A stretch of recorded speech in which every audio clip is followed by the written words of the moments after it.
Vamos a continuar, hermanos, con nuestro estudio de los sábados sobre apostasía y falsos vientos de doctrina.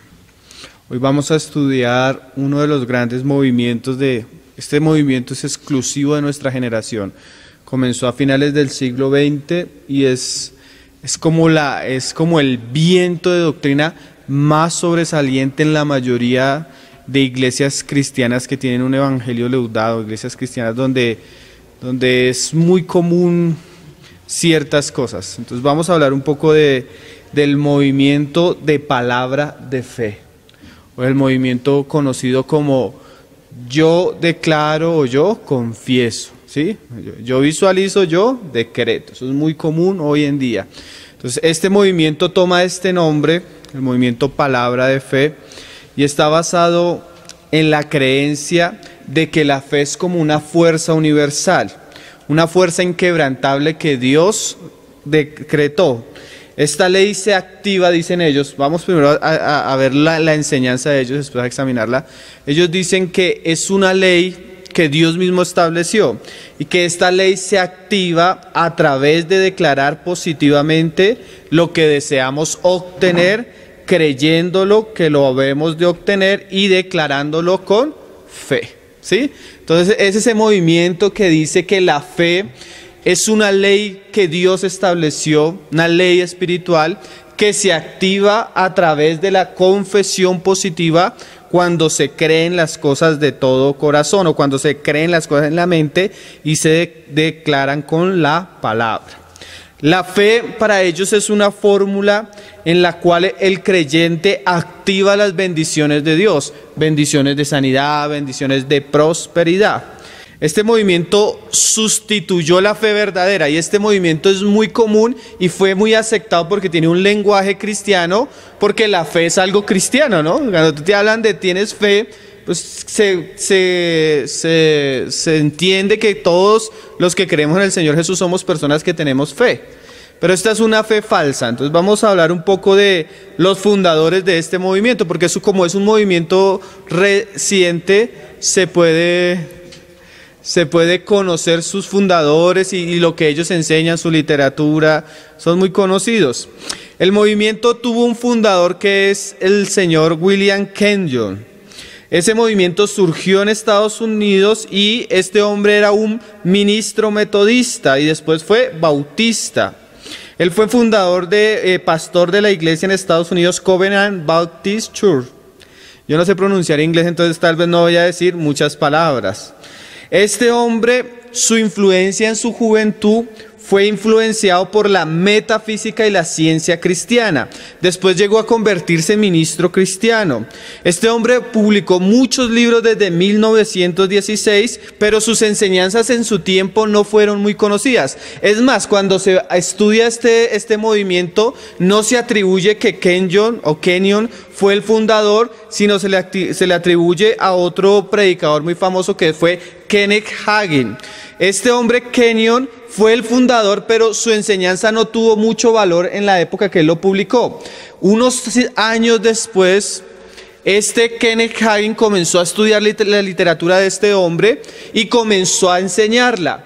Dicen que prácticamente plagió toda la literatura y la enseñanza de este hombre. Aunque él decía que era su enseñanza, cuando fueron los hermanos a estudiar la enseñanza de él, estaba prácticamente en todos los libros de Kenyon. Los discípulos de Kenneth Hagin más conocidos en Estados Unidos son Kenneth Copeland, Benny Hill, Paul Croft, Fred Price, que son como los mayores exponentes de este movimiento. Hay un canal muy conocido, el canal más grande de transmisión cristiana, que es Trinity Center, que fue un canal de Estados Unidos que ha llevado el mensaje de Cristo a todas las naciones, y los mayores predicadores de este canal todos son participantes del movimiento Palabra de Fe. Aún muchos de los grandes representantes del evangelio en Latinoamérica o en América, Centroamérica y Latinoamérica, muchos, aunque no dicen ser seguidores de estos hombres o de este movimiento, muchos tienen la misma doctrina. Dante Gebel, Cash Luna, La mayoría de iglesias que han crecido porque este movimiento ha leudado el evangelio y tiene la coincidencia que hace crecer la iglesia, ¿sí? Que la levadura hace crecer. Entonces generalmente las iglesias de prosperidad, las iglesias grandes tienen esta enseñanza, ¿no? Las raíces del fundador, que es Kenyon, él tuvo dos influencias en su juventud. Una fue el nuevo pensamiento o el pensamiento positivo, que es una rama de la metafísica, y la otra es la ciencia cristiana, que también es una especie de metafísica. Hoy en día la ciencia cristiana ha cogido mucha auge. Hay algunos actores famosos que se han vuelto de la ciencia cristiana.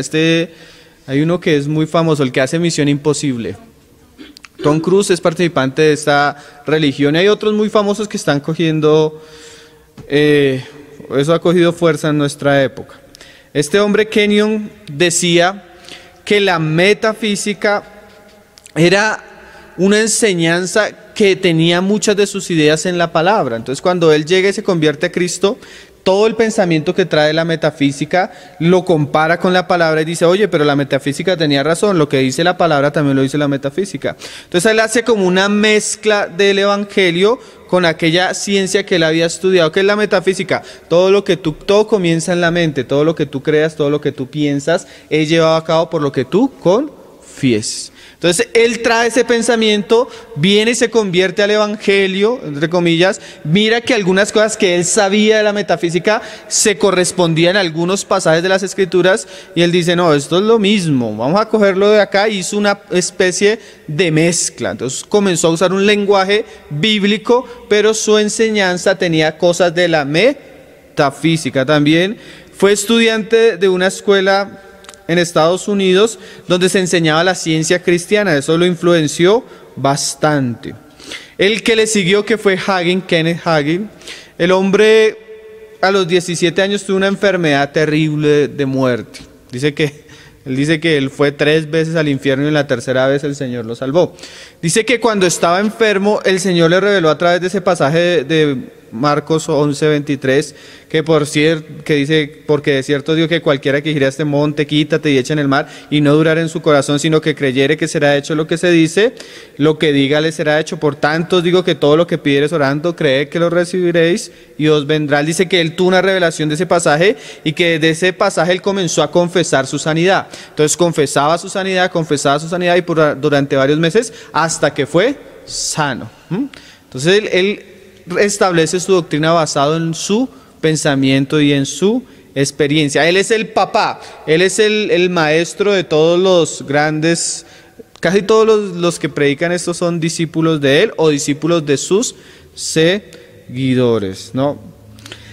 Uno de los, está Benny Hill, que es muy famoso. Uno que es muy famoso es Kenneth Copeland. Ese salía hasta en Lazio. Uno que salía como con pinta de piloto. Yo no sé si alguna vez lo ha visto usted. Sí, que salía como si fuera aviador, algo así. Voy a leerle algunas frases que se sacan de los libros de Kenneth Copeland. Generalmente ellos hablan lo mismo, ¿sí? Hoy en día también hay uno muy famoso que pastorea la iglesia en Lakewood, en Estados Unidos, con Marcos Wick. Sí, Joel Austin. Eso todos son de la misma cloaca, hermano. Usted los escucha hablar y ellos hablan de la misma manera. Esta es una de las grandes, como veníamos estudiando, las grandes lepras que ha llenado la casa de Dios. No la persona, sino las doctrinas que están enseñando. Amén. Mira lo que decía Kenneth Copeland. Él decía, la fe es una fuerza. Ellos toman la fe como una ley, como una fuerza. Y ahorita vamos a leer la palabra, si eso es lo que enseña la palabra. Hay varias citas de los libros. Yo tengo la cita textual del libro, de la página, pero como es en inglés, no se la voy a decir para que no se me burlen. También decía Kenneth Copeland, la Tierra es una copia del planeta madre. Ellos no solo blasfeman en cuanto a la fe, sino tienen una cantidad de dichos y frases que se pueden catalogar como sectas o falsas doctrinas. Decía él que cuando Dios ponía a Adán, lo hizo un ser divino. Él llegó a decir que nosotros somos dioses. El primero que dijo que nosotros éramos dioses no fue Cash Luna, fue Kenneth Copeland, y detrás de Kenneth Copeland, Hagin ya lo había dicho y Kenyon ya lo habían dicho. Ellos piensan que cuando Dios crea a Adán y lo hace a imagen de él, hace de Adán un pequeño Dios, a imagen de Dios mismo, y que como un Dios, Adán puede decir y lo que Adán diga es hecho porque es a semejanza de Dios. O sea, pone al hombre como un pequeño Dios, ¿no? Benny Hill dice que somos pequeños mesías, pequeños dioses. Esos son líneas cristianas que rayan en la herejía, líneas cristianas que rayan en el error. Solo que como tienen campañas de milagros, campañas de liberación, son muy conocidos y aceptados, ¿no? Yo he visto en internet a Benny Hill imponiendo manos y orando por la mayoría de pastores carismáticos de acá de Bogotá. Las grandes denominaciones de Bogotá tienen como apóstoles a estos hombres. Esto es muy común, ¿no? Dice, él decía que Dios y Adán son exactamente igualiticos. Él decía esto: los atributos y las habilidades de Dios fueron investidas en Adán. Adán era Dios hecho carne. Mira la blasfemia tan terrible, hermano. Dice, Dios hizo a Adán el Dios de esta tierra. Mira lo tremendo, ¿no? Mira esas frases que son muy sutiles, pero eso es la voz de la serpiente. Cuando Adán pecó, entró su naturaleza divina, Satanás. Dios no podía intervenir, pues ya había hecho a Adán Dios sobre esta tierra. Dios fue dejado fuera solo como un espectador. Es el pensamiento de la confesión de fe. Dios está allá, tú estás acá, y tú como Dios debes confesar, porque tú tienes el poder de traer la voluntad de Dios por medio de tu confesión. O sea, Dios actúa o no actúa dependiendo si tú crees o no crees. Y si crees, pues tú decretas, tú confiesas positivamente. Más o menos ese es el lenguaje que ellos usan. Yo sé que esto hoy en día es muy común en las predicaciones, ¿no? Dice, Jesús existió solo como la imagen del corazón de Dios. Mira lo que decía este hombre. Hasta que llegó el tiempo en que los profetas del Antiguo Testamento confesaron positivamente la existencia a través de sus constantes profecías. O sea, Jesús no existía, sino que como los profetas del Antiguo Testamento comenzaron a profetizar positivamente acerca del Mesías, eso hizo que el Mesías surgiera. Entonces, él atribuye la venida del Señor Jesucristo a la confesión positiva de los profetas del Antiguo Testamento. Ellos dicen que este hombre decía en el libro, es que no sé cómo traduce exactamente, decía: la muerte de Jesús en la cruz no fue suficiente para salvarnos. También dice: Jesús tomó la naturaleza de Satanás cuando estaba en la cruz. Todo esto son frases de Kenneth Copeland, ¿no? Es que dicen cosas que no solo rayan en la herejía, sino también rayan en el fabulismo, hermano. Ellos hablan cosas que son como fábulas. Mira lo que decía este hombre. Jesús fue arrastrado a lo profundo del infierno, en donde fue golpeado y moreteado por Satanás y sus demonios, hasta que pudo pelear con ellos y salió de allí a los 3 años después. Qué cosa, ¿no? Él decía que cada cristiano es un Dios, que existen varias clases de seres divinos. Dice, cuando utilizamos las leyes espirituales que Dios estableció, Dios debe obedecer a nuestro pedido. Y ese es uno de los grandes errores del movimiento Palabra de Fe. Vuelve al hombre Dios. ¿Por qué? Porque lo que el hombre dice se hace. Entonces, pone al hombre en la posición de Dios y pone a Dios en la posición de siervo nuestro, que Dios debe obedecer todo lo que yo confieso. Entonces, si yo confieso sanidad, el Espíritu debe declarar y operar sanidad. Si yo digo esto, el Espíritu Santo debe obedecerme. Entonces, ya no creemos en la criatura siendo un siervo, sino creemos en Dios siendo un siervo que nos obedece a nosotros, que pensamos que somos dioses, dicen ellos, y que tenemos el poder de decretar. ¿Sí? Por eso cuando escuchamos a un hermano orar, a veces vemos esa semilla, esa influencia en la oración.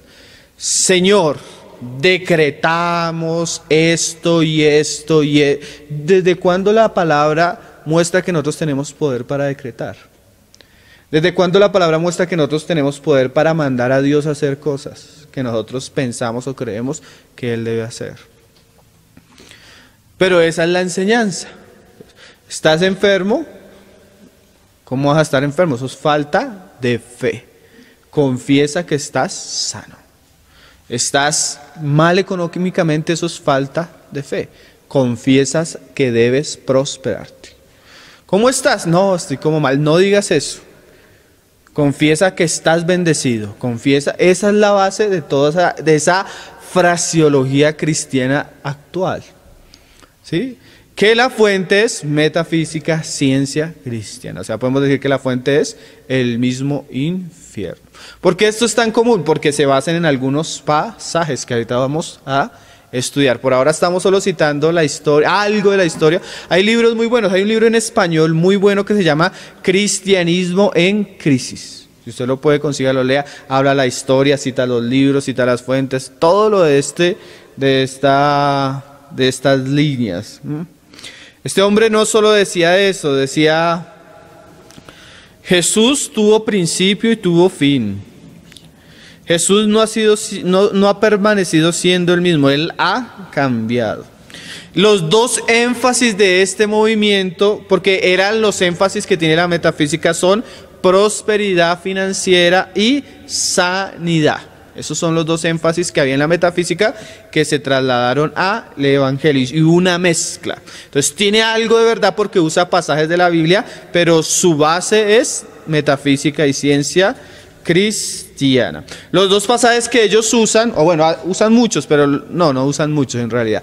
Pero uno de los pasajes que por lo menos cuando hablan de la prosperidad financiera es aquel pasaje de Tercera de Juan, se los leo, verso 2. Amado, yo deseo que tú seas prosperado en todas las cosas y que tengas salud así como prospera tu alma. Ese es el pasaje lema de la prosperidad financiera, que Dios desea que seamos prosperados en todo. Y el otro pasaje, el de sanidad divina, fue, bueno, el que dice en Mateo que el Señor llevó las enfermedades y las dolencias de los hombres y que eso era el cumplimiento de Isaías. Ahorita los vamos a estudiar. Entonces, bueno, ese es de alguna manera el resumen del movimiento. Esto es muy común. Todo lo que es decretar, confesar, visualizar, todo eso viene de la misma fuente. Como yo les decía el primer sábado, esto es muy común porque el evangelio que se ha recibido aquí en Latinoamérica ha venido directamente de Estados Unidos, y esta ola, este falso movimiento tiene sus mayores exponentes en Estados Unidos, pero ahorita los mayores exponentes del evangelio en Centroamérica y en Latinoamérica son personas que tienen la misma línea en general. En líneas mayores es así. Entonces vamos a estudiar ¿qué es la fe? Primero que todo, según las Escrituras, ¿sí? Porque ellos hablan de la fe como una fuerza que tú activas, y hablan mucho de cómo piensas y cómo hablas. Pero ¿qué es la fe según las Escrituras? Vamos a leer varios pasajes, así sea. Hay un pasaje en Judas que no lo anotamos, pero que dice algo así, dice: amados, os ruego que combatáis ardientemente por la fe que una vez nos ha sido dada a los santos. O sea, la fe que nos ha sido dada según Lucas es el Nuevo Testamento. La revelación de Dios acerca de su Hijo Jesucristo, de la obra de su Hijo Jesucristo y del Evangelio que deben predicar aquellos que creen en Jesucristo. Entonces, según las Escrituras, la fe no es algo abstracto ni una ley, sino la fe es el consejo de Dios revelado por la palabra a los creyentes. ¿Sí? Fe no es algo que surge de tu mente, no es algo que surge de tu corazón que activas con tus palabras. Fe es el consejo que Dios ha revelado de manera escrita en el Nuevo Testamento. Y es una fe que no proviene de nosotros, es la revelación de Dios mismo hacia nosotros. ¿Sí? No es una ley, es un consejo escrito y dado a nosotros como la fuente de nuestra fe. ¿Sí me hago entender? O sea, no comenzamos con algo abstracto, sino comenzamos con algo escrito. Dice, y eso es guardado, atesorado, aplicado en el corazón del creyente Romanos 10, verso 17. Les había hecho Efesios 2, 2, 8, pero primero leamos Romanos 10, 17. Dice: ese consejo es mandado a ser predicado, ese consejo es mandado a ser proclamado. Y dice Pablo, Romanos 10, verso 17: así que la fe es la fe no es por algo que tú piensas, ni por una necesidad que surge, ni esto, sino la fe es por el oír, y el oír por la palabra de Dios. O sea que la fe, según Judas, es todo el consejo de Dios. Y esa fe es dada al creyente, esa fe es impartida a los hombres por medio de la predicación de la palabra y por medio de ser oída y recibida. Esa palabra oída, predicada y oída trae una certeza. Hebreos 11 habla de eso. Hebreos 11, verso 1. Dice: es pues la fe, la certeza. O sea, el autor de Hebreos habla de la fe como una certeza que hay en la persona. Claro, esa certeza, como lo estamos diciendo, no surge de nosotros mismos, porque la fe es un don de Dios. Entonces, ¿cómo Dios nos imparte su fe? A través de la predicación de la palabra. ¿Cuál palabra? El consejo de Dios, ¿sí? Entonces Dios da su consejo, ese consejo es predicado, ese consejo predicado y oído produce una certeza en las personas. Amén. Dice, es la certeza de lo que se espera. O sea, produce una convicción en el creyente de Dios, de los caminos de Dios, de los propósitos de Dios. La convicción de lo que no se ve. No se ve en el sentido de que el creyente no lo haya recibido inmediatamente, pero sí se ve en el sentido de que nuestra fe está basada en algo escrito. Cosas que no se ven pero están escritas. ¿Cómo qué? Como que Dios creó el universo por medio de su palabra. No lo vemos, pero la certeza del mensaje escrito nos da una convicción de que así sucedió, ¿sí? Entonces no estamos hablando algo abstracto, sino algo que sucede en el corazón a través del mensaje escrito, del canon, de la fe que Dios nos ha dado. Hermano, la fe según las Escrituras no tiene relación al hombre, sino la fe tiene como base a Dios mismo, sus obras, propósitos y caminos revelados en las Escrituras. No es que tú pienses, sino es que Dios ha hecho, Dios ha dicho y Dios va a hacer, ¿sí? No se trata porque a veces, pero cree. Entonces situamos la fe del hombre en algo que él piensa. Pero el Señor, ¿se acuerdan de Moisés? Moisés ve a Egipto a predicar: Señor, pero soy tartamudo, yo no esto. El Señor le ha dicho a Moisés: no, Moisés, confiesa positivo. Tú puedes, tú eres un campeón, tú eres suficiente. Todo lo que tú te propongas lo vas a hacer. Y el Señor no le dice eso a Moisés. Le dice: Moisés, no se trata de ti. Se trata de que yo estoy contigo. Yo voy delante de ti, yo te sostengo. ¿Sí? Entonces no se trata de Moisés, sino se trata del Dios a quien está siguiendo Moisés. Entonces, no tiene como centro al hombre lo que piensa el hombre, lo que confiesa el hombre, sino tiene como centro a Dios y la revelación escrita de Dios mismo. Amén. No se trata de nosotros, hermano. Nunca se ha tratado de nosotros. Se trata de Dios, el poder de Dios, la gracia de Dios, lo que Dios ha dicho. No podemos pedirle a una persona que tenga fe si esa persona no ha escuchado el Evangelio, si no se le ha expuesto la verdad, porque la fe fue producida por la palabra de Dios, ¿no? Hermano, la fe en las Escrituras, o sea, la fe que muestra las Escrituras, es cuando el creyente acredita lo que dice la Escritura de Dios mismo, los planes de Dios, lo que Dios desea, su voluntad. Como lee ahí los pasajes siguientes de Hebreos: por la fe creemos que Dios hizo el universo, por la fe creemos esto, o sea, creemos en las obras de Dios. En cambio, el movimiento de palabra de fe enseña que la fe surge de la mente y del confesar del hombre. Por eso la metafísica habla de fe, pero no habla de Dios. Porque en la metafísica el Dios es el hombre. ¿Sí me hago entender? Dios es la persona que cree. Dios es la persona que confiesa. Nosotros creemos no en nosotros, sino en un ser supremo que nos creó, que hizo los cielos y la tierra, que envió a su Hijo Jesucristo, que murió por nosotros, que resucitó. Nuestra fe está relacionada en Dios mismo. Amén. Como Señor, no solo como creador, sino como Señor del cielo y como soberano de todas las cosas.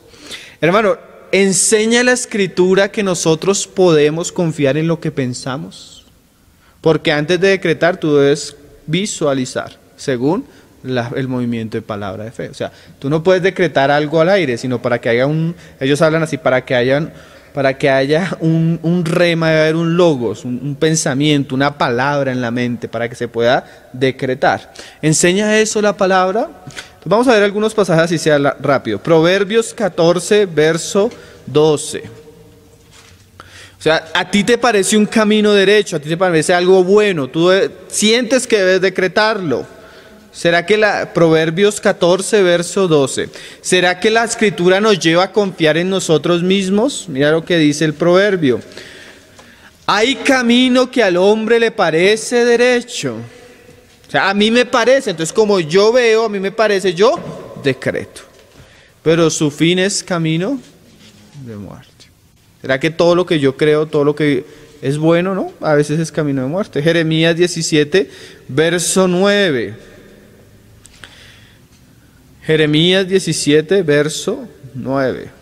Dice, engañoso es el corazón más que todas las cosas y perverso.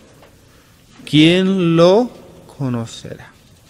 Hermano, cuando yo le atribuyo a una persona el poder de hacer lo que ella quiere, lo que ella piensa, lo que ella desea, yo debo saber que una persona en su corazón es engañosa y en su corazón es perversa. Hermano, y es más, la palabra habla ahí en Isaías 55, 8, dice, hablando de nuestros pensamientos, mira lo que dice el Señor. 55, 8 dice, porque mis pensamientos no son vuestros pensamientos, ni vuestros caminos mis caminos, dijo Jehová. Como son más altos los cielos que la tierra, así son mis caminos más altos que vuestros caminos, y mis pensamientos más altos que vuestros pensamientos. O sea, el Señor nota nuestro pensamiento muy bajo, nuestro corazón engañoso y perverso, como para darnos la autoridad de que todo lo que decretemos será hecho. Hermano, ¿enseña la Biblia a decretar todo lo que deseamos?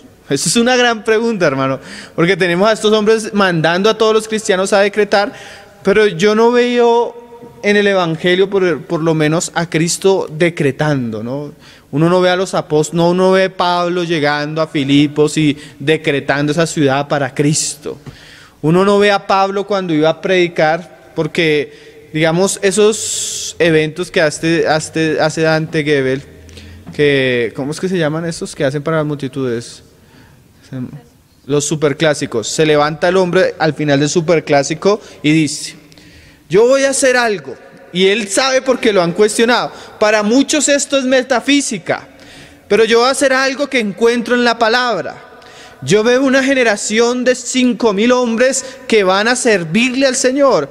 Y hoy vamos a hacer un decreto apostólico, donde vamos a atar los cielos a la tierra y vamos a decretar que estos 5,000 hombres son los 5,000 hombres que van a transformar Argentina. Y decretamos sanidad, bendición, ministerio. Entonces comienza a decretar. Entonces esos son los actos proféticos donde decretan. Es más, en estos días entré a una panadería. Yo dije que iba a comprar pan porque es un hermano, y en la pared, acto, decreto, ¿cómo es? Acta del decreto del apóstol Eduardo Cañas para 2016. Decretamos bendición y prosperidad y que todos los sueños de las personas que habitan en este lugar serán cumplidos.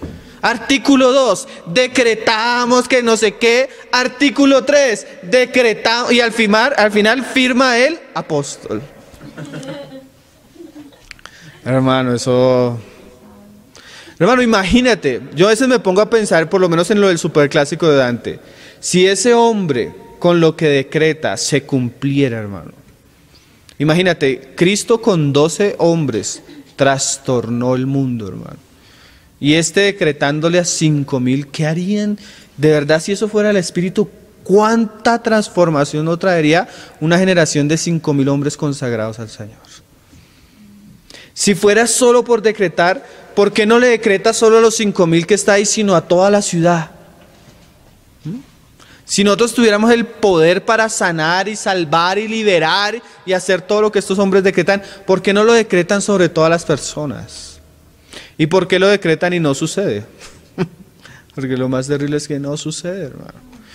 Atamos y decretamos que el espíritu de homosexualidad y de alcoholismo y de drogadicción en esta ciudad es atado y es echado en el tercer lago de fuego en los infiernos.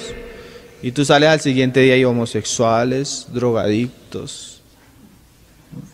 Vamos a hablar de la guerra espiritual también, hermano, porque eso es una farsa evangélica, hermano, como se nos ha enseñado. Hasta ahorita estamos comenzando, hermano. Entonces, es más, hermano, estos movimientos, bueno, usan pasajes bien conocidos. Vamos a estudiar los pasajes que ellos usan. Mateo 17 y Mateo 21. Son los pasajes insignia. Hay varios más que los vamos a estudiar más adelante. Y vamos a ver bastantes pasajes. Espero que hayan traído harta fuerza y ánimo. Mateo 17, verso 20. Mira lo que dice. Jesús les dijo, cuando no pudieron expulsar un demonio, por vuestra poca fe, porque de cierto os digo que si tuvieres fe como un grano de mostaza, diréis a este monte, pásate de aquí a allá y se pasará, y nada os será imposible. Escogen ese versículo. Y el otro versículo que cogen es Mateo 21, verso 21. Vamos a leerlo ambos.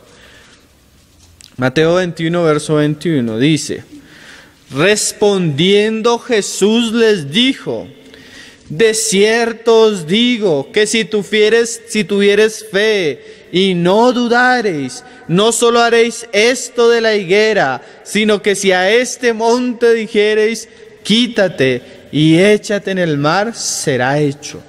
Y todo lo que pidieres en oración, creyendo, lo recibiréis. Son palabras del Señor mismo, son palabras inspiradas que Dios dejó en las Escrituras. Solo que como cuando estudiamos escudriñar las Escrituras, un texto fuera de contexto es puro pretexto. Un texto aislado de toda la palabra puede ser una gran herejía. Aquí el Señor insta a que ellos tengan fe, y en el primer caso dice que tienen poca fe, y el Señor llega a decir que nada nos será imposible si tenemos fe, ¿sí? Y se nos dice que todo lo que pidiéremos en oración, creyéndolo, recibiremos. Son las palabras del mismo Señor. Pero hay que examinar esos pasajes a la luz por lo menos de todo el Evangelio de Mateo y de todo el Nuevo Testamento. ¿Qué dice el Señor acerca de la fe? El Señor le dice, si tuvieres fe, así sea como un grano de mostaza. Y en el otro caso le dice, hombres de poca fe. ¿Sí? El Señor habla de la fe. Pero ¿de cuál fe está hablando el Señor? El Señor, hay una situación que yo creo que nos sirve para aclarar estos pasajes ahí antes en el mismo Evangelio, donde el Señor nos insta y llega y dice, en Israel no ha habido otro con semejante fe a este. Entonces, esa fe que el Señor vio en un centurión, el Señor dice que es una fe que no encontró ni en Israel. Este es un hombre de fe, un centurión. Entonces vamos a ver el pasaje completo del centurión para ver qué es una fe de Dios, una fe genuina, y cómo eso nos sirve para interpretar estos pasajes. Es un pasaje muy parecido de una sanidad, pero que nos muestra ciertos asuntos, principalmente 3 asuntos que acompañan la fe bíblica, la fe del Señor, la fe que puede hacer que todo sea posible, la fe que cuando se ora se recibe, ¿sí? Vamos a leerlo, porque eso lo dice la palabra. Mateo 8, verso 8. Mateo 8, verso. Aquel centurión importante, principal, que tenía un siervo enfermo, que va a buscar al Señor para que el Señor sane a su criado. Y el Señor le dice, yo voy a tu casa. ¿Sí? ¿Conocen el pasaje? Y le responde el centurión ahí en el 8:8. Respondió el centurión y dijo, Señor, no soy digno de que entres bajo mi techo. Solamente di la palabra y mi criado sanará. Porque también yo soy hombre bajo autoridad y tengo bajo mis órdenes soldados, y digo a este ve y va, y al otro ven y viene, y a mi siervo hace esto y lo hace. Al oírlo Jesús se maravilló y dijo a los que le seguían, de cierto os digo que ni aún en Israel he hallado tanta fe.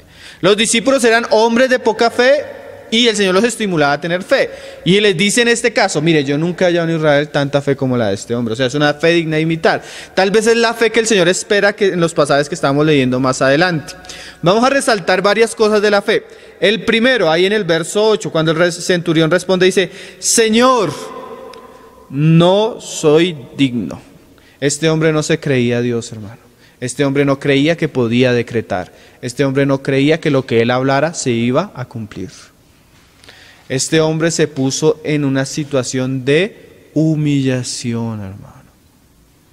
Yo voy a tu casa y oro por él. Señor, yo no puedo permitir que tú entres en mi casa. Yo no soy digno de que tú entres en mi casa, Señor. La fe verdadera nunca trae orgullo, nunca exalta al hombre, nunca engrandece al hombre, ni las virtudes del hombre, ni los pensamientos del hombre, ni la confesión del hombre. La fe verdadera es cuando el hombre se humilla ante Dios, hermano. ¿Sí ven la diferencia? La fe falsa, la fe de este movimiento hace al hombre Dios. La fe verdadera nos muestra nuestra incapacidad total y nos lleva a confiar en Él. No en lo que pensamos ni en lo que decretamos, sino en Él. Y primero que todo, siempre Dios da gracia al humilde, pero al soberbio lo resiste. Imagínate, tú llegas o llega un hijo tuyo, llega Salomé a mi casa. Papá, te decreto que me des comprar esto, te decreto que me des dar esto, te decreto que me des, te decreto de esto. O sea, ¿cómo el hijo le impone y le manda al papá qué tiene que hacer?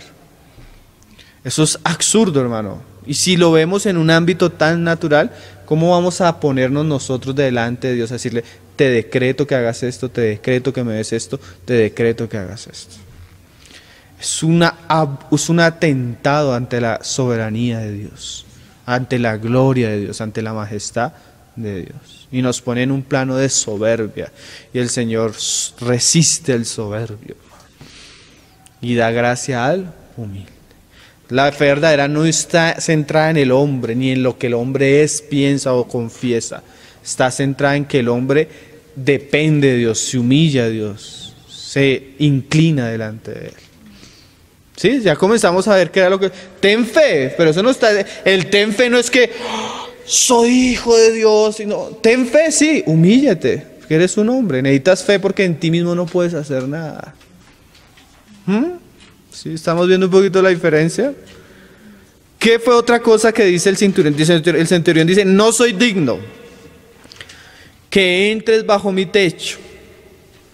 Mira esta frase, solamente di la palabra.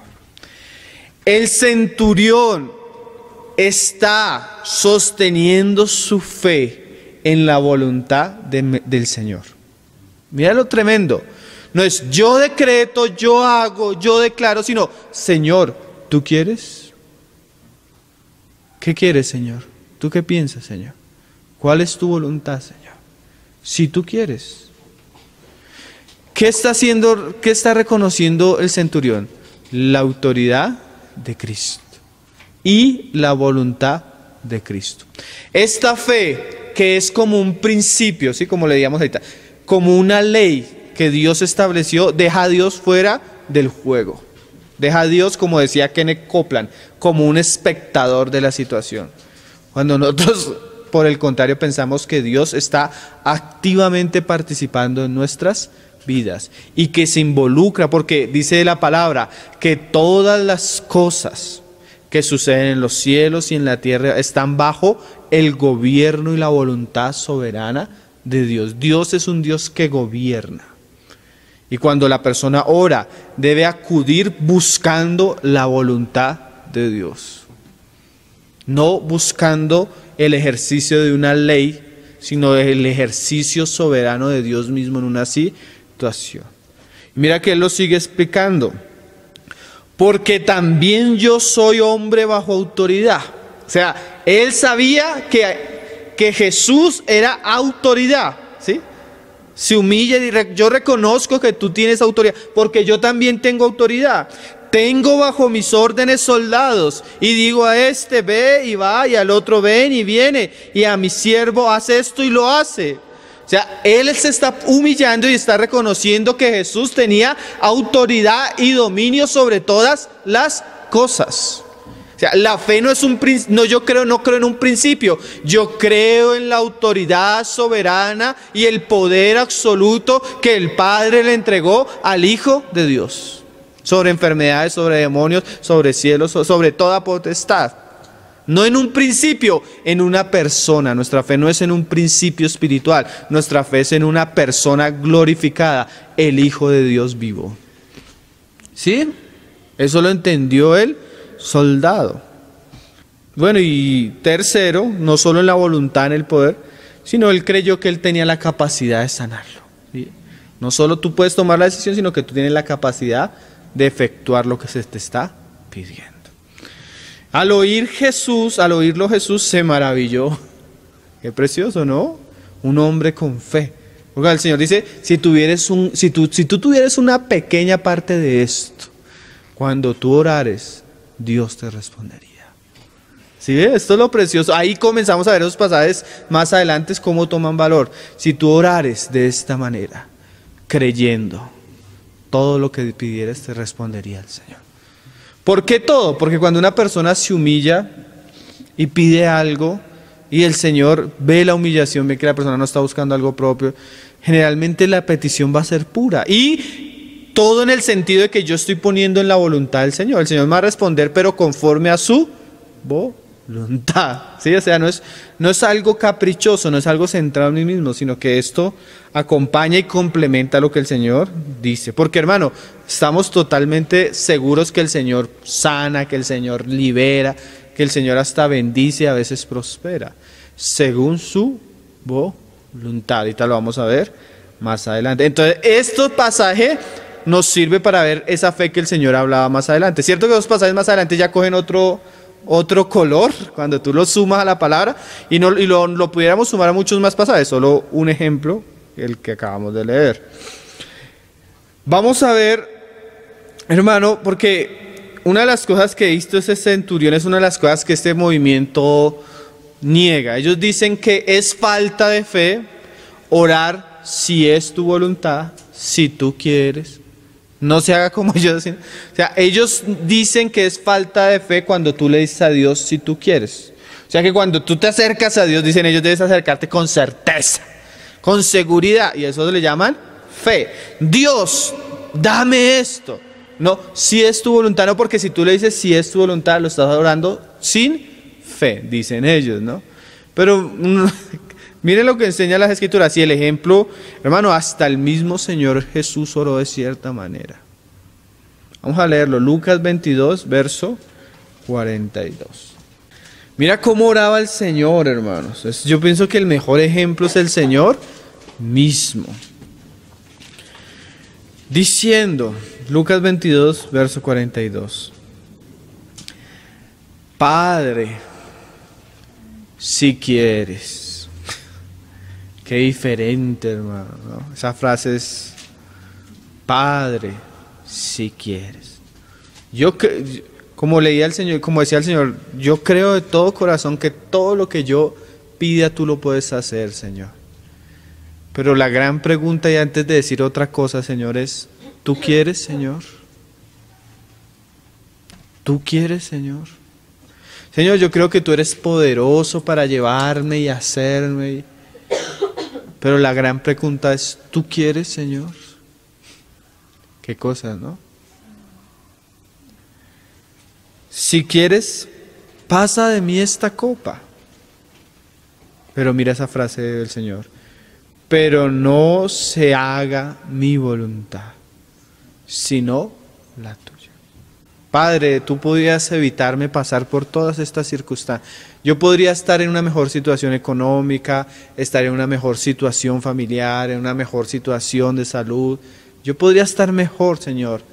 Si tú quieres, pasa de mí esta copa. Pero Padre, que no se haga mi voluntad, sino la tuya. ¿Cómo esa oración se vuelve tan preciosa, no, hermanos? Padre, yo no quisiera vivir esto que estoy viviendo, Padre. Pero si esa es la copa que yo he de beber, Padre, que no se haga mi voluntad, sino la tuya, Padre. Qué precioso, ¿no? Como oraba el Señor, hermanos. Eso es bien diferente, ¿no? Eso le da otro color a esos pasajes que acabamos de leer. Mira lo que decía Primera de Juan 5, verso 14. Y esta es la confianza que tenemos, no en nosotros mismos, hermano, en Él. Hermano, ni en lo que hablamos, porque estos movimientos enfatizan mucho el hablar. Pues como tú estás decretando, entonces tú tienes que decretar con fineza, así, decretando bien. ¿Y saben qué, hermano? Parecen los cristianos como rezanderos o brujos. Como hablen se hace, como dichos. Así actúa la brujería, hermano. Entonces, hablan de cierta manera como conjuros. ¿Sí? Eso es extraño. No ores así, oras y tan, y te dan el cómo orar. Pero a veces en vez de decir cierta fraseología deberíamos decir como decía Señor, si quieres. Eso es más puro, eso es más santo. Dice Juan, esta es la confianza que tenemos en Él. Que si pedimos alguna cosa, y aquí está el si quieres, conforme a su voluntad, Él nos oye. O sea que todo lo que el Señor dijo en Mateo tiene condicionales. ¿Qué condicionales? Que sea su voluntad. Dios te va a responder todo y tú tienes que tener confianza en eso. Si es su voluntad. Eso es lo que dice Juan. Por eso la Biblia dice que la suma de la palabra es verdad. También hay un pasaje que dice, si ustedes guardan mis palabras en su corazón y perseveran en ellas, todo lo que pidieres al Padre será hecho. ¿Pero por qué? Porque usted está lleno de la palabra de Dios. Y cuando usted está lleno de la palabra de Dios, su mente ha sido renovada y los deseos de Dios han sido puestos en su corazón. Entonces usted va a orar conforme a algo que es conforme a la voluntad de Dios. Y Él oye. Todos conocemos, hermano, cómo el Señor nos enseñó a orar. Venga tu reino. Hágase tu voluntad.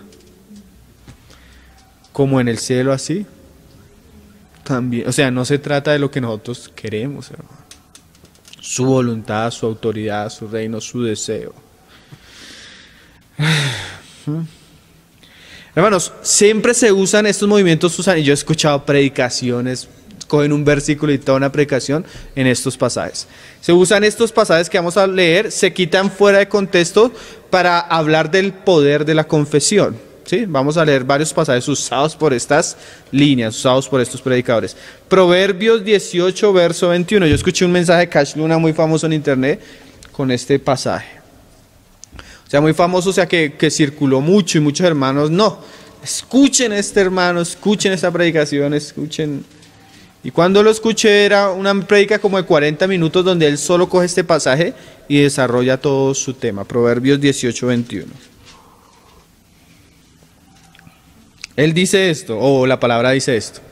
La muerte y la vida están en poder de la lengua, y el que la ama comerá de sus frutos. Entonces él dice algo así: si la muerte y la vida están en el poder de la confesión, todo lo que está intermedio está en el poder de la confesión. ¿Sí? O sea, todo está relacionado a lo que tú confieses. Y ahí ¿cómo hacemos? Porque ¿se acuerdan cuando hablamos de exégesis y de eisegesis? Exégesis es cuando yo cojo un texto y estudio el texto, a ver qué dice el texto. Y eisegesis es cuando yo cojo el texto y le hago decir lo que yo quiero decir. Entonces, ¿qué es exégesis? Exégesis es coger un texto. Y una de las primeras reglas de un texto es que yo debo ver el contexto. Contexto general, contexto inmediato. El contexto general del capítulo, hermano, no vamos a hablar del libro tal. Del capítulo, ¿cuál es? Por lo menos leamos unos pasajes anteriores. Proverbios 18:4. Contexto general. Porque el proverbio tiene esta característica. Son consejos, pero a veces vienen consecutivos, o a veces se dice el consejo, se habla otra cosa y se vuelve al mismo. Usted cuando lee proverbios, proverbios tiene esa característica. Habla una cosa, vuelve a hablar y va hablando de ella, pero como saltando. A veces se desarrolla más, pero generalmente son frases cortas. Pero veamos el contexto para ver el poder de la boca. Está hablando de la boca, de la muerte en la boca, de la vida en la boca, en la lengua. Dice 18:4. Aguas profundas son las palabras de la boca del hombre, y arroyo que rebosa la fuente de sabiduría. Entonces ahí el proverbista está hablando de que la boca es una fuente, ¿sí?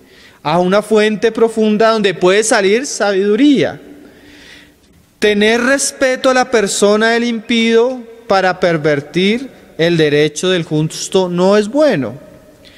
Los labios del necio traen contienda.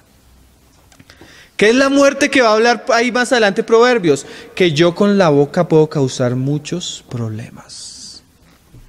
No está hablando de decretar y decreto vida, decretos. No, está hablando de que yo con mi lengua puedo causar terribles problemas, ¿no? La lengua del chismoso, la lengua del que es altivo de corazón, la lengua del escarnecedor. Eso es lo que habla Proverbios acerca de la lengua. Los labios del necio traen contienda, o sea, causan problemas. Y su boca los azotes llama. O sea que cuando una persona habla mucho y es contenciosa, atrae problemas sobre sí. ¿Sí? Usted no ha visto llegar a requisar a una persona. Entonces, el policía solo viene a requisarlo y la persona que van a requisar comienza a insultar al policía. Entonces el policía se llena de motivos y comienza a maltratarlo. ¿Por qué? Porque es una lengua contenciosa. Él mismo por su lengua se ocasionó problemas. Aquí Salomón no está hablando de decretar, de confesar, sino está hablando de tener cuidado con nuestra lengua, porque nuestra lengua nos causa problemas. ¿Sí ven el contexto, hermano? El contexto nos enseña de qué está hablando. La boca del necio es quebrantamiento para sí. Ay, muchos hermanos se ahorrarían problemas si guardaran silencio. Dice la palabra, aún el necio cuando se queda callado es contado como sabio. Pero muchos no podemos retener este pequeño miembro. Y los problemas, la mayoría de problemas en el hogar es porque uno de los dos habla de más, dice palabras de más. ¿Sí? Uno gana muchos problemas por su boca. De eso, ese es el contexto general. Y sus labios son lazos para su alma. O sea, él habla y con sus palabras se compromete. Ahí estamos a leer un pasaje. Las palabras del chismoso. ¿Sí de qué está hablando el contexto? De esto, de cómo hablamos, de que somos chismosos, contenciosos. No de decretar, no está hablando de nada de eso. Son como bocados suaves, pero penetran hasta las entrañas. Dice la palabra que el chismoso puede destruir a dos grandes amigos. ¿Sí viste lo que dijo tal? ¿Sí viste cómo te miró? ¿Sí? Y comienza a destruir, ¿no? Ese es el contexto general del capítulo. El contexto inmediato. Proverbios 19, el pasaje que leímos el 21, ahora leamos el 19. El hermano ofendido es más tenaz que una ciudad fuerte. Imagínate. Y las contiendas de los hermanos son como cerrojos de alcázar. O sea, él está hablando de los problemas aún entre los hermanos por las palabras, las contiendas. En el 19, ahora en el 20, 18-20. Del fruto de la boca del hombre se llenará su vientre. ¿Pero de qué está hablando? De los problemas. O sea, su corazón se va a llenar de las cosas que él habla. Si usted se pone a hablar chismes, usted va a tener un corazón iracundo, lleno de envidia, de contienda, ¿sí? Si usted se pone a hablar la palabra de Dios con las personas creyentes, eso lo va a limpiar. Usted va a llenar su vientre de lo que hay en sus palabras. Se saciará el producto de sus labios. La muerte y la vida están en poder de la lengua. Ese es el contexto. ¿Sí?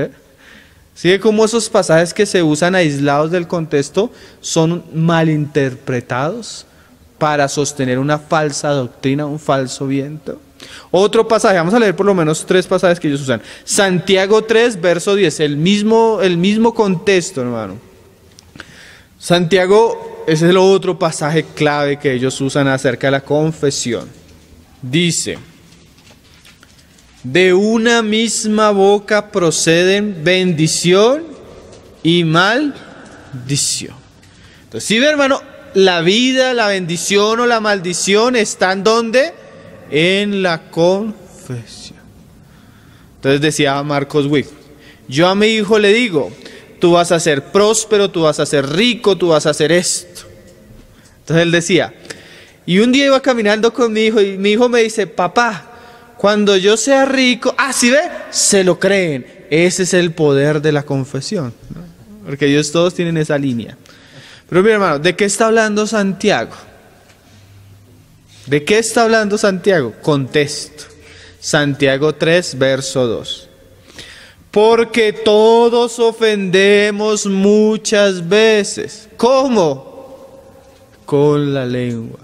Si alguno no ofende en palabra, este es varón perfecto, capaz también de refrenar todo el cuerpo. O sea, si usted controla la lengua, hermano, usted controla todo.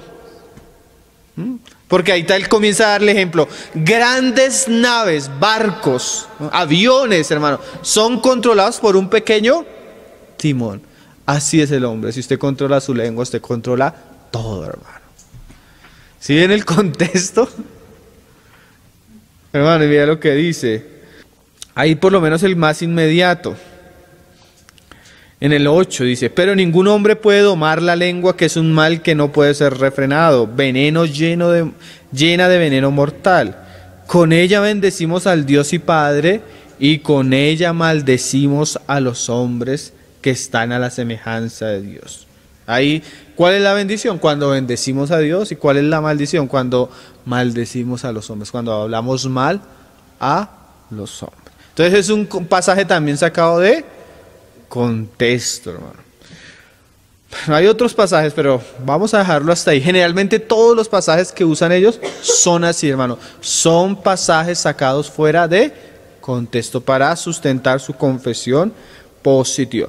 Como los 2 pilares de esta línea es la sanación y la prosperidad económica, vamos a hablar un poco de eso. No se me canse porque vamos a ir avanzando. El pasaje que ellos usan es, en cuanto a las sanaciones, está en Mateo 8, 16, que tiene su base en Isaías 53. Vamos a leerlos. Vamos a leer primero Mateo 8, verso 16. Ellos dicen, porque este es el pensamiento de la metafísica, el hombre no fue creado para estar enfermo, el hombre no fue creado para tener males, el hombre. Entonces, Dios quiere sanarte, Dios quiere bendecirte, Dios quiere libertarte, Dios quiere esto, ¿sí? Hermano, y nosotros estamos con la certeza de que Cristo sanó muchos enfermos. Y estamos con la certeza de que Cristo murió por nuestras enfermedades. Pero vamos a explicar un poco esos pasajes. Pues solo vamos a leerlos ahora.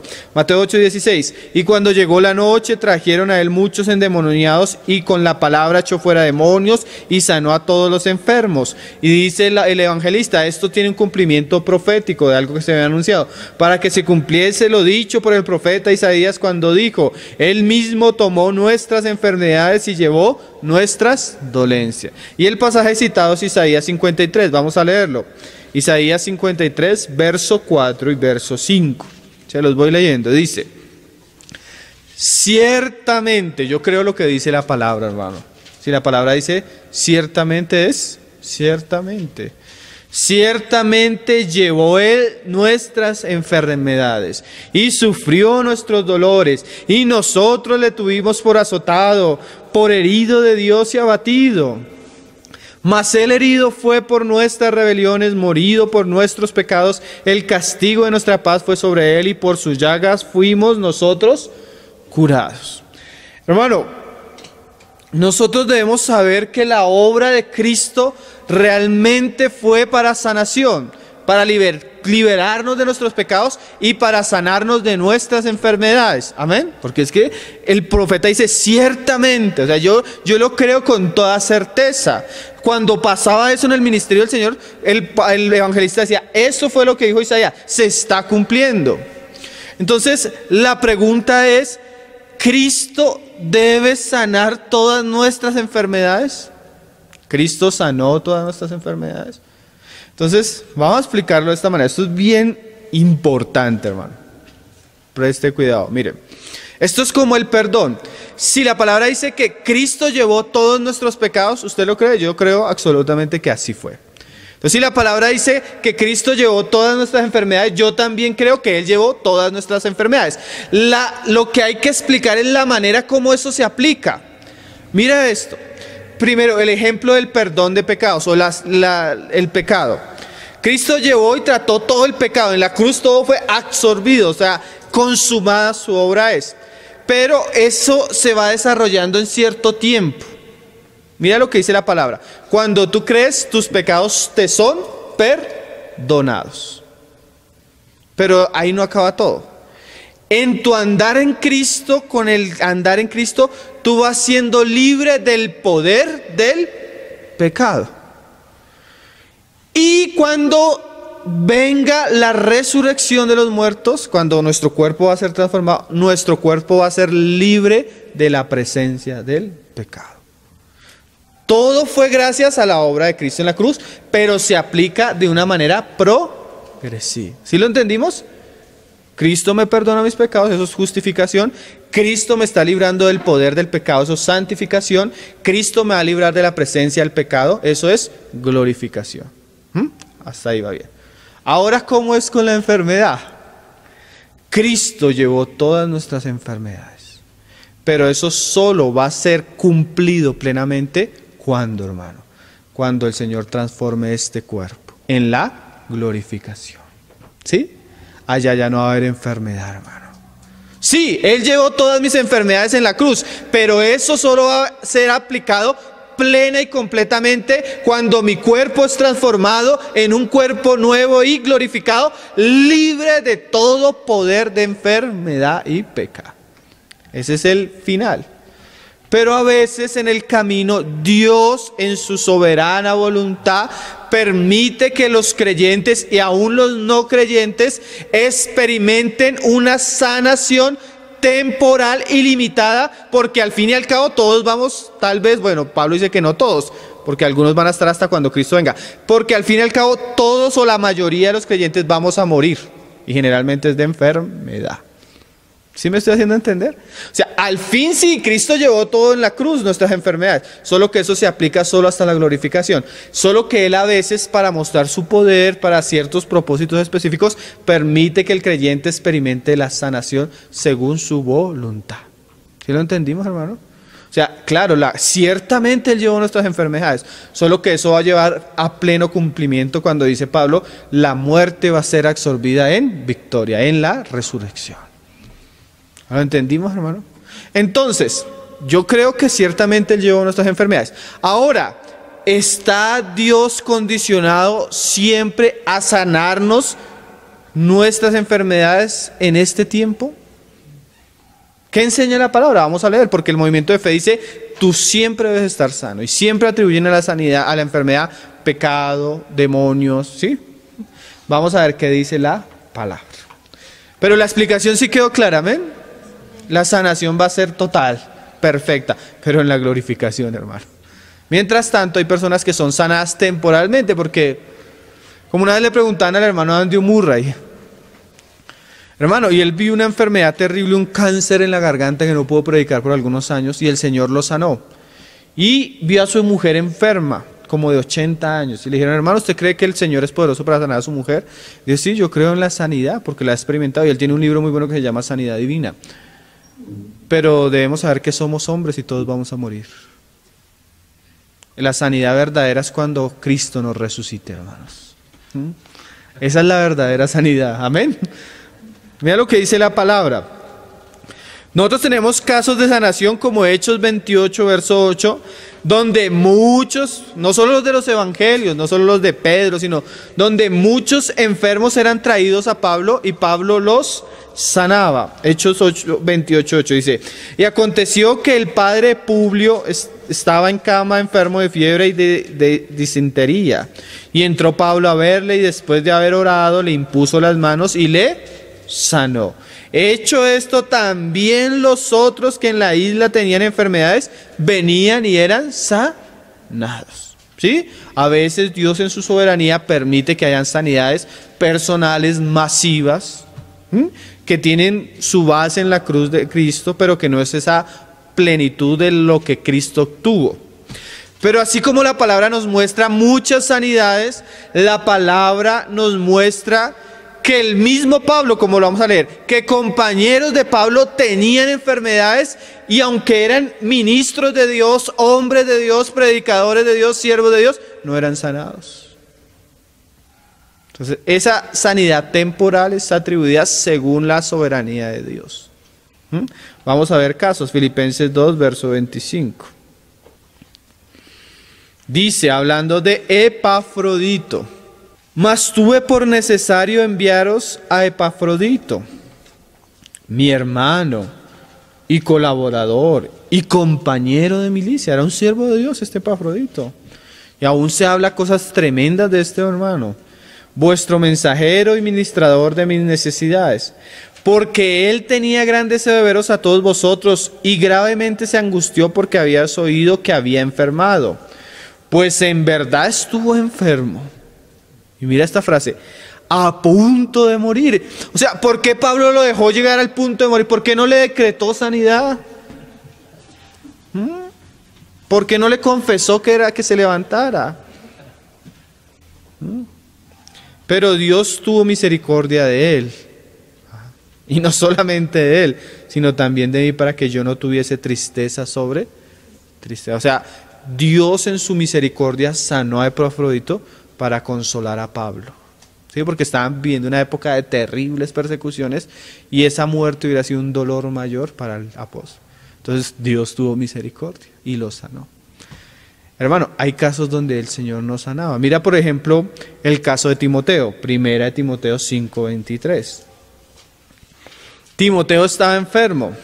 Cuando Pablo comienza a darle consejos, ¿por qué Pablo no le dice declárese sano? Es más, hermano, a veces no lo manda a orar. ¿Por qué tal vez no lo manda a orar? Porque tal vez ya habían orado. Dice ahí en 1 Timoteo 5:23, ya no bebas agua, sino usa de un poco de vino por causa de tu estómago y de tus frecuentes enfermedades. O sea, si Timoteo no solo era una persona que sufría, sino que era frecuente. Y Pablo no le dice declárese sano, le dice tome vino.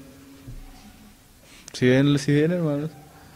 ¿Por qué? Porque seguramente ya el Señor les había hablado que esa enfermedad tenía un propósito en la vida de Timoteo.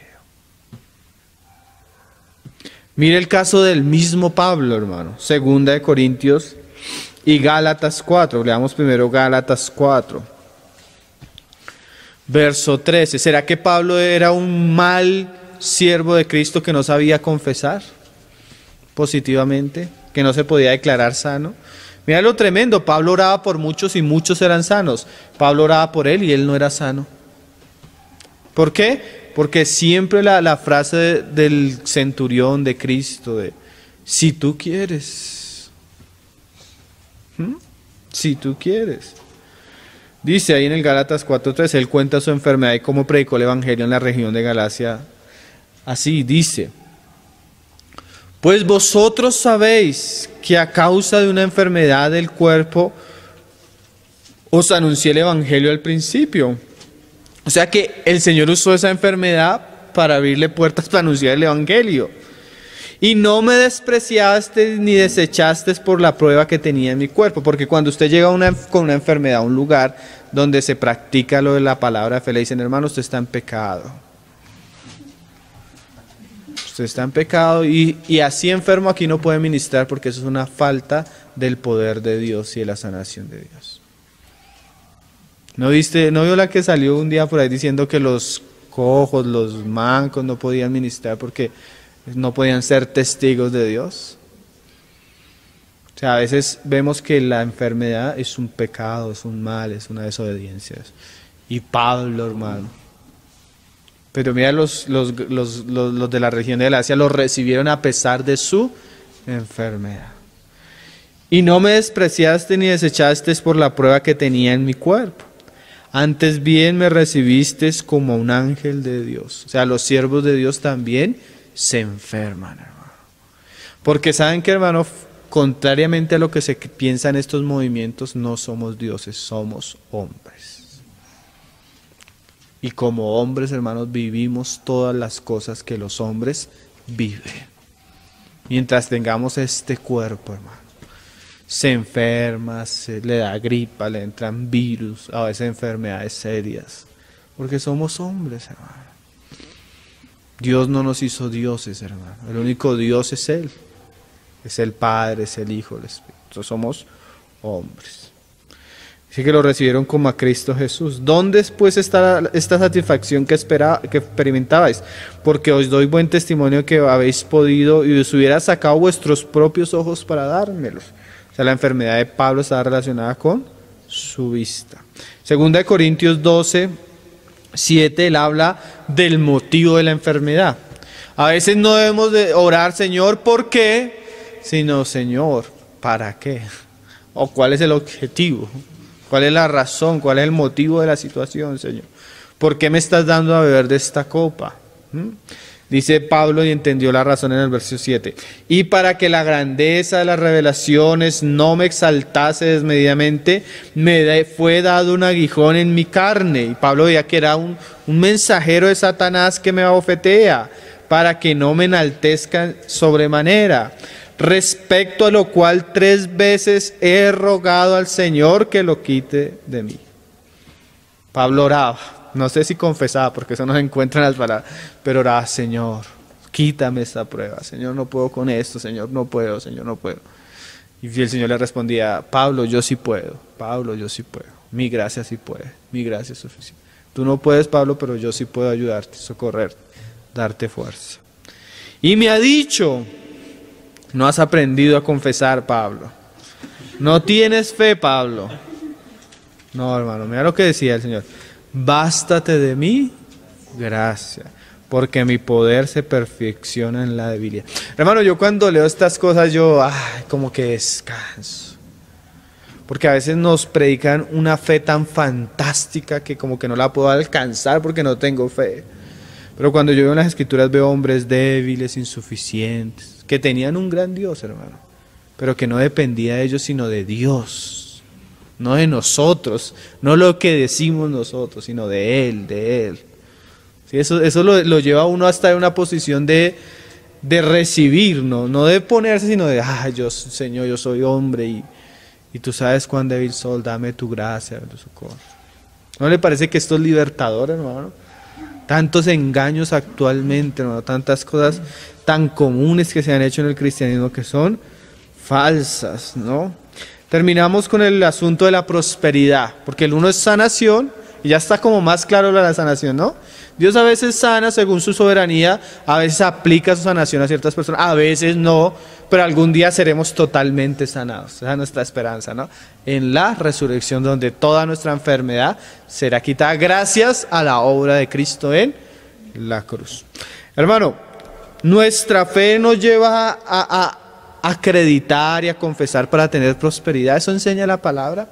Hay tantos pasajes que contradicen esto que daría para una enseñanza. Nosotros lo hemos enseñado varias veces, pero por lo menos 2 que resumen esto. O 1, Primera de Timoteo 6. Vamos a leer otro, sino que este resume lo de la prosperidad, lo del querer ser prosperado, lo del decretar prosperidad sobre nosotros. Primera de Timoteo 6, verso 6. Y como dicen por ahí, como hay una frase muy conocida por ahí, lo tremendo de cuando se habla de prosperidad es que el único que prospera es el pastor.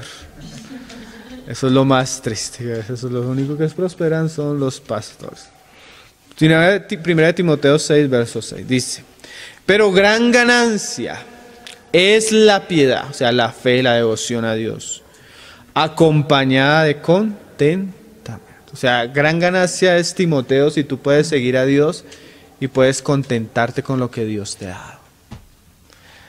Porque nada hemos traído a este mundo y sin duda, o sea, sin duda, nada podremos sacar. Salomón decía: desnudos llegamos y desnudos volvemos. Así los faraones allá en Egipto metieran a los esclavos, todo lo de oro. Ellos no, eso que queda ahí en el polvo, hermano, ¿no? Así que, Señor, un mejor sueldo para este año. Señor, una mejor casa para este año. Señor, decretamos que este es el año de la bendición, de la prosperidad y que... ¿Qué dice la palabra? Así que teniendo sustento y abrigo. O sea, que usted pueda suplir sus necesidades y pueda vestirse. Estemos contentos con esto. Oye, Pablo no tenía nada de predicador de la prosperidad, hermano. Ni Cristo, ni las Escrituras, hermano. Mira Pablo por qué lo explica, hermano. O sea, Pablo no era ajeno a esto porque esto era algo que ya se veía. Porque los que quieren enriquecerse caen en tentación y las... ¿Saben? Como lo hemos dicho, la apostasía en nuestros tiempos tiene un motivo. Muchas veces el amor al dinero. Y en muchas cosas necias y dañosas que hunden a los hombres en destrucción y perdición, porque raíz de todos los males es el amor al dinero, el cual codiciando algunos se extraviaron de la fe y fueron traspasados de muchos dolores. Hay un pasaje claro de Pablo, dice: porque he aprendido, dice él, a contentarme cualquiera que sea mi situación. Esos pasajes son tremendos. Sé vivir humildemente y sé tener abundancia en todo y por todo estoy enseñado. Así para estar saciado como para tener hambre, como para tener abundancia, como para padecer necesidad. Y ahí está el poder del cristiano. Todo lo puedo en Cristo que me fortalece. Y el contexto es este: he aprendido a tener abundancia, he aprendido a estar pobre y pasar necesidad. Cristo me ha enseñado eso, he conocido al Señor a eso. Me contento en la riqueza y en la escasez, porque todo lo puedo en Cristo. Tener fe no es decretar que te va a ir bien y que vas a tener abundancia económica. Tener fe es aprender a contentarte cuando tienes mucho o cuando tienes poco. Eso es la fe de las Escrituras. La fe de Hebreos dice que Moisés despreció ser llamado hijo de Faraón y escogió el menosprecio y el vituperio por seguir con el pueblo de Dios. ¿Sí? Miren la diferencia. Fe es dejarlo de este mundo y caminar viendo al invisible y las cosas que están por delante. No es usar una ley espiritual para enriquecernos en este mundo. ¿Sí ven lo diferente, hermano? Es una fe falsa, es un movimiento que ha causado mucho daño y que hermano, este movimiento ha destruido la fe de millones de cristianos hoy en día, hermano. Esta es una de las lepras más grandes en la casa de Dios. Este es uno de los grandes males de nuestro tiempo, hermano. El Señor nos libre, porque a veces traemos todavía eso en nuestra mente, arraigado a nuestras oraciones, a nuestro corazón, y es una maldad que ha corrompido al pueblo de Dios. El Señor decía a sus discípulos, hablando de la fe: no os afanéis diciendo qué comeremos o qué vestiremos. Porque los gentiles buscan estas cosas, pero vuestro Padre Celestial sabe que tenéis necesidad de todas estas cosas. Fe es tener certeza de que tenemos un Padre que nos cuida. A veces hasta siendo infieles, y nos provee todas las cosas. Mas buscad primeramente el reino de Dios y justicia, y todas estas cosas serán añadidas. Entonces, hermano, una de las grandes doctrinas falsas, de los vientos falsos que ha llegado a la iglesia, el movimiento palabra de fe.